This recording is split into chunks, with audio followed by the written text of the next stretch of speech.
Bharat Ratna doctor Bhimrao Ambedkar को कोटि कोटि नमन। ये कार्यक्रम डॉक्टर भीमराव अंबेडकर के जीवन पर आधारित है, जहां भारत की जनता के प्रति उनके योगदानों को पूरी सजगता से चित्रित और रेखांकित करने का प्रयास है। कार्यक्रम में दिखाई गई घटनाएं लब्ध पुस्तकों से ली गई हैं। इस कार्यक्रम के जरिए चैनल की ओर से एक विश्वसनीय, सजग और सकारात्मक प्रयास है कि डॉक्टर बाबा साहेब भीमराव अंबेडकर के जीवन की संघर्ष यात्रा एवं गौरव गाथा पूरे आदर के साथ घर घर पहुंचे और उनके योगदानों से सभी संपूर्णता में परिचित और आह्लादित हों।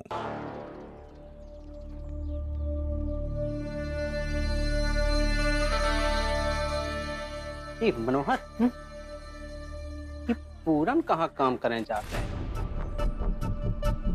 कोनो गलत काम तो नहीं करता ये? का पता कहाँ मुंह पिटावत है, लेकिन एक बात है कि पैसा तो कमात है। कहे कि शोभा और रमा दोनों के घर के लिए सब्जी लेके आवत है।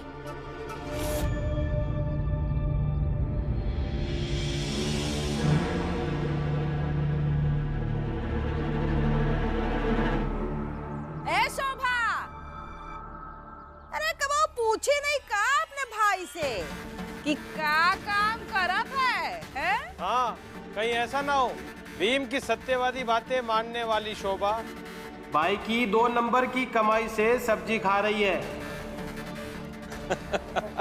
पूरन भाऊ, आप क्या काम करते हैं? बता दीजिए इन सबको।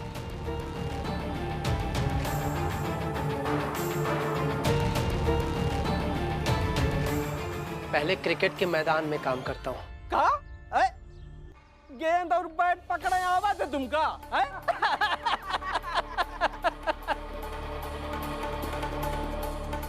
साहब लोगों के खेलने से पहले मैदान तैयार करता हूँ और साहब लोगों के खेलने के बाद मैदान की साफ सफाई करता हूँ। लो, हमें लगा बल्लेबाजी और गेंदबाजी करते हो। जनार्दन भाऊ, गेंदबाजी कर लेता हूँ मैं और अच्छी करता हूँ, लेकिन वक्त और हालात ने करने नहीं दिया। सोच दुनिया के आसपास ही रहता हूँ। वैसे जब यहाँ आया था तो सोचा था कि गेंद और उसकी दुनिया से दूर ही रहूंगा, लेकिन भीम ने बताया कि सपनों के पास रहने से सपने जल्दी पूरे होते हैं। तो चला गया गेंदबाजी की दुनिया में। चला गया गेंदबाजी की दुनिया में। अरे भीम तुमका बेवकूफ बना दिया, पूरा यह करता है। भीम बेवकूफ नहीं है और ना ही वो किसी को बेवकूफ बनाता है। वो अपने सपनों के आसपास रहता है और वो सबको बताता है कि सपनों के पीछे भागो, जैसे कि वो खुद करता है। मैं अंदर आ सकता हूं सर? Come in. पैसे लाए हो तो अखबार क्यों निकालना है? गोल है? हाँ, वो तो लिख कर लाया हूँ, लेकिन पैसे नहीं हो पाए। एक व्यक्ति हैं जो पैसे देने के लिए तैयार हैं, लेकिन उन्होंने कहा कि पहले लाइसेंस लेकर आओ, फिर पैसे मिलेंगे। पढ़ो इसे, इसमें साफ साफ लिखा है, पैसे लाओ फिर लाइसेंस। वो मैं जानता हूँ सर, लेकिन कुछ संभावना होगी तो कुछ कर दीजिए ना। थोड़े दिन की मोहलत दे दीजिए, पैसे दे दूंगा। अगर नहीं पैसे दे पाया तो लाइसेंस वापस ले लीजिएगा। और वैसे भी लाइसेंस देने के लिए आपके सरकार को या प्रशासन को कुछ खर्चा तो नहीं होगा ना। आपको बस एक सिग्नेचर तो करनी है, उतनी कर दीजिए। पैसे विश्वास के आधार पर कर दीजिए सर। आप पूरा देश चलाते हैं, देशवासियों पर ही भरोसा नहीं तो देश कैसे चलेगा? भाषण नहीं, जाओ यहाँ से। मेरी बात तो सुनिए। मैं बस इतना ही कह रहा हूँ कि आपको बस एक सिग्नेचर कर रही है। निकलो यहाँ से।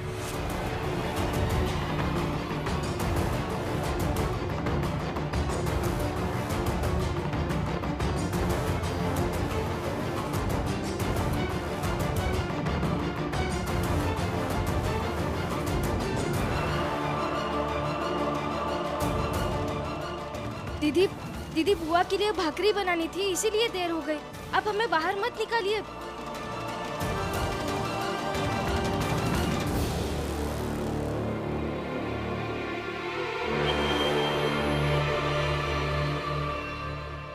मेरी बात तो सुनिए। आउट।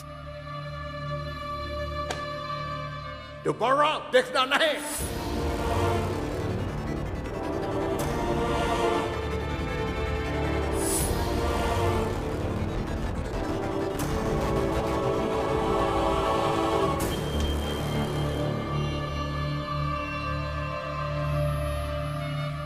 ये कोई धर्मशाला नहीं है कि जब मन हुआ तब मुंह उठाकर आ गए। समय पर आओगे तो ठीक, वरना नहीं ठीक। अब रहो बाहर।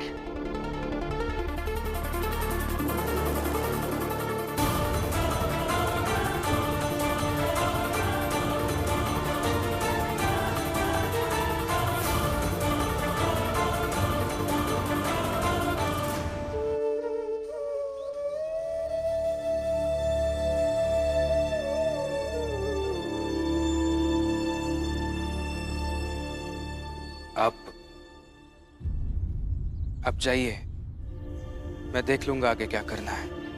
क्या? ऐसे कैसे? भीम, लड़ेंगे तो साथ लड़ेंगे, और जब तुमने नहीं माना तो बाकी सबको मानना होगा। ठीक है, फिर चलिए। ऐसे धक्का दे देंगे तो हम बर्दाश्त नहीं करेंगे, और वो भी तब जब हमारी कोई गलती नहीं है। कोई हमें ऐसे धक्का मारकर निकाल नहीं सकता है, ये बिल्कुल बर्दाश्त नहीं होगा, फिर चाहे वो दीदी ही क्यों ना हो। चलिए। छोड़ो ना रमा, हम कहीं और काम ढूंढ लेते हैं। नहीं, मेरे पति से इतना तो सीखा है मैंने कि लड़ना और जूझना हमेशा भागने से अच्छा विकल्प है। चलिए।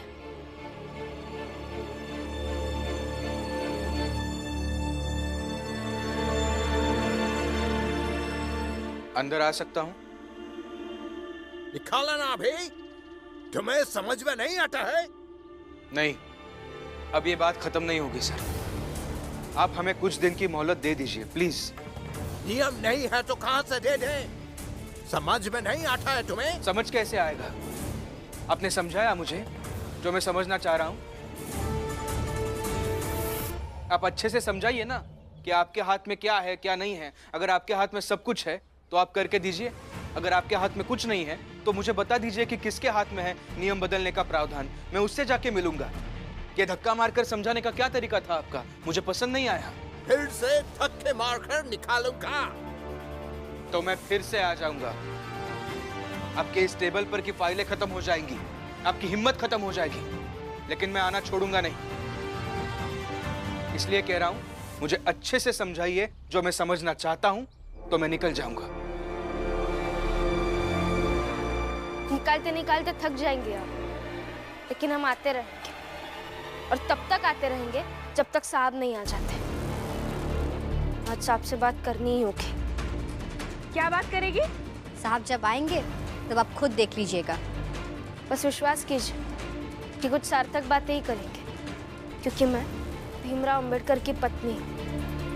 मैं सार्थक काम पर ही विश्वास करती हूँ, और मैं अपनी सच की बात करूंगी, तो उसमें अगर किसी का झूठ सामने आ जाएगा तो मुझे मत कहिएगा। मुझे मत कहिए सर, क्योंकि अब धीरे धीरे मेरी पत्नी, मेरे बाबा, चाल वाले सब लोग यहाँ आ जाएंगे।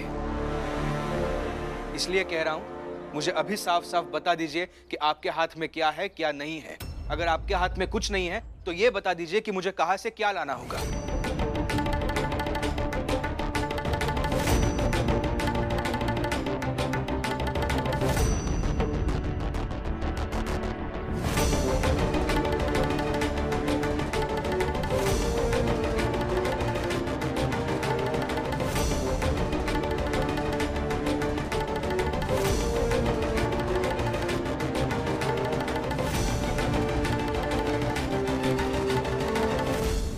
ये 4 लोगों के साइन लेकर आओ, जिससे ये नियम बदल सकता है। ये साइन हो जाए तो लाकर दे देना मुझे, लाइसेंस मिल जाएगा। अभी जाओ यहां से।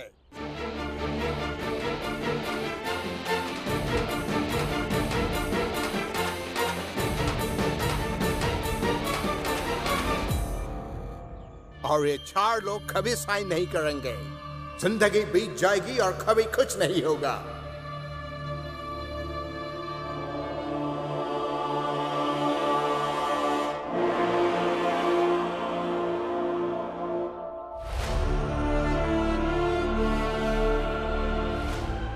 करेंगे सर, हर हाल में करेंगे। और अब मैं आपको इन 4 लोगों के साइन के साथ ही मिलूंगा।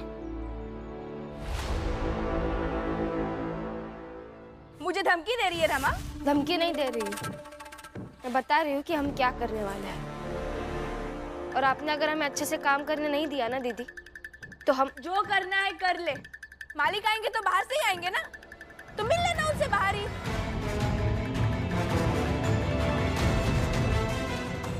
सुनो तुम लोग, निकालो ही नहीं यहाँ से।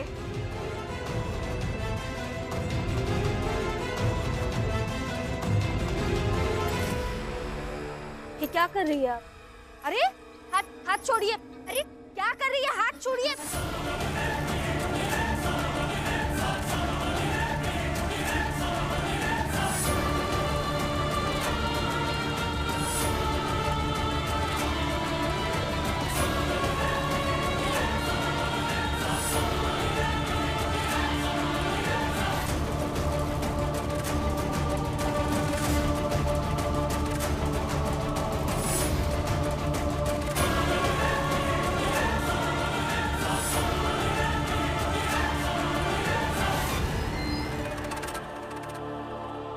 लेकिन आप इतने ताकतवर लोगों को कैसे हरा देते हैं?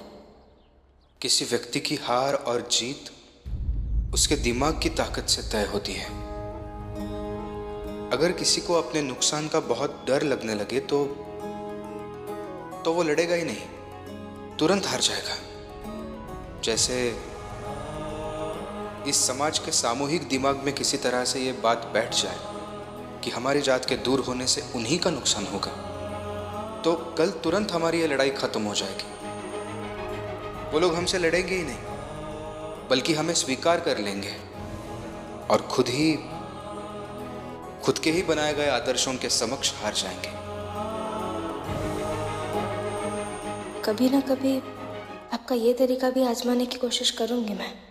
दोबारा मत आना यहाँ।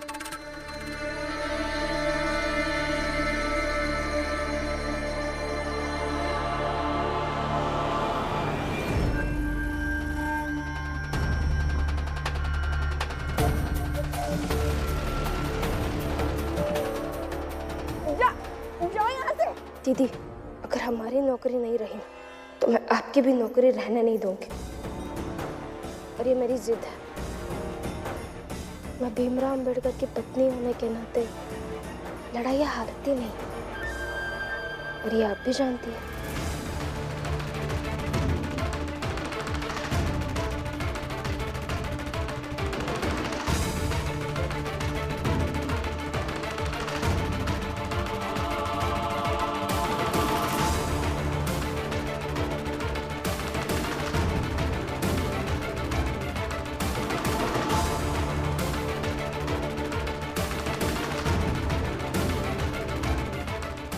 छोड़िए दीदी को, छोड़िए।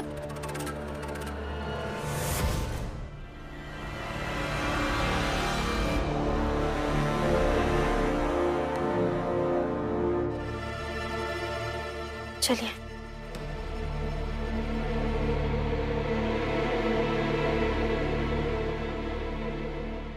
करुणा दीदी खुद ही हमें रोकेंगे। मगर वो क्यों हमें रोकेंगी? रोकेंगे। चलिए। रुको तुम दोनों।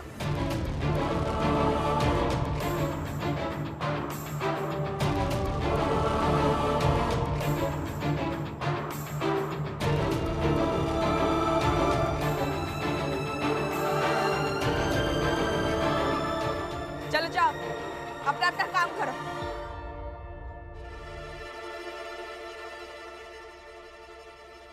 अब आगे से समय पर आ जाना।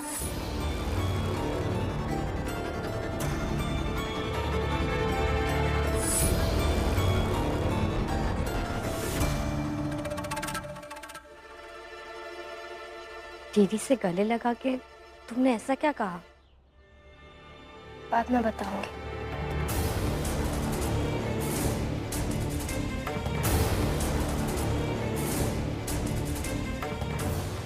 ये रमा बहुत चालाक है, मगर सारी चालाकी निकालूंगी।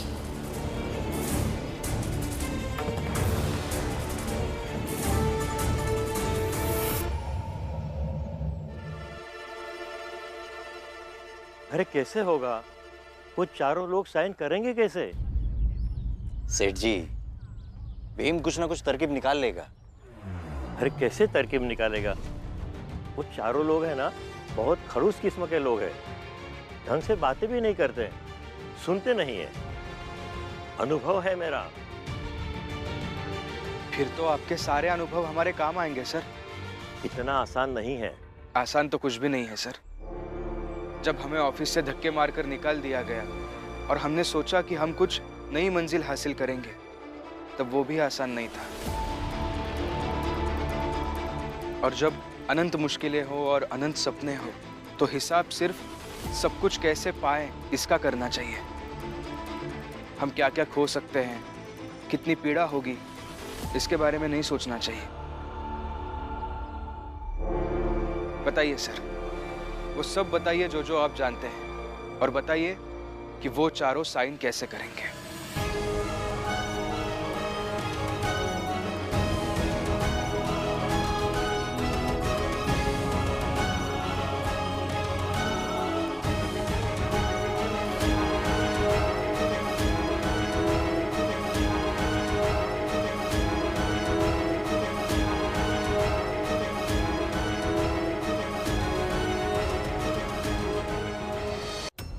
कोई काम नहीं मिलेगा तुम्हें।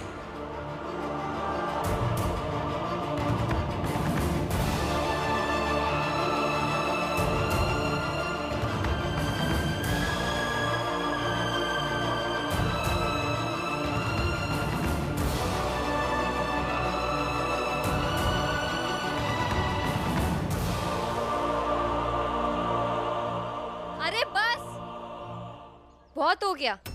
नहीं देना है काम तो मत दीजिए, लेकिन तब से समझाए पड़े हैं वो मत कीजिए। काम तो हम नहीं देंगे, मगर समझने की बात है, और तुम्हें ये समझना चाहिए कि औरतों को पति और ससुर के बीच की कड़ी बनना चाहिए, मगर तुमने तो दोनों को ही तोड़ दिया। एक औरत के लिए ये पाप है, पाप। समझा लिया ना पाप? अब जा रही हूं मैं, और गलती हो गई कि आप लोगों से काम मांगने आ गई।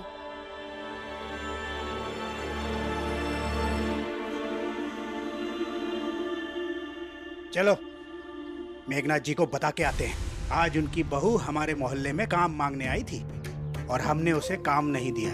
हाँ हाँ, चलो बताते हैं। इससे उनको लगेगा कि हम सब उनकी कितनी फिक्र करते हैं।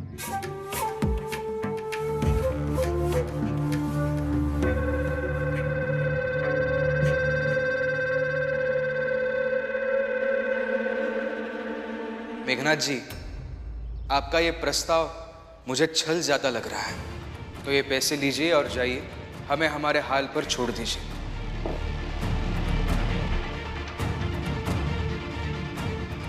क्या करूं? कैसे रोकूं उस भीमराव को? कुछ समझ में नहीं आ रहा मुझे। साहब, आप कहे तो मैं भीमराव की एक ताकत बताऊं? बता। साहब, भीमराव की सबसे बड़ी ताकत ये है कि वो अपनी किसी भी योजना को क्रमशः बनाता है और हमेशा एक के बाद एक कड़ी को जोड़कर आगे बढ़ता है। साहब, आपको भी कुछ ऐसा ही काट खोजना पड़ेगा। वो लोहे को काटता है ना, ठीक उसी तरह।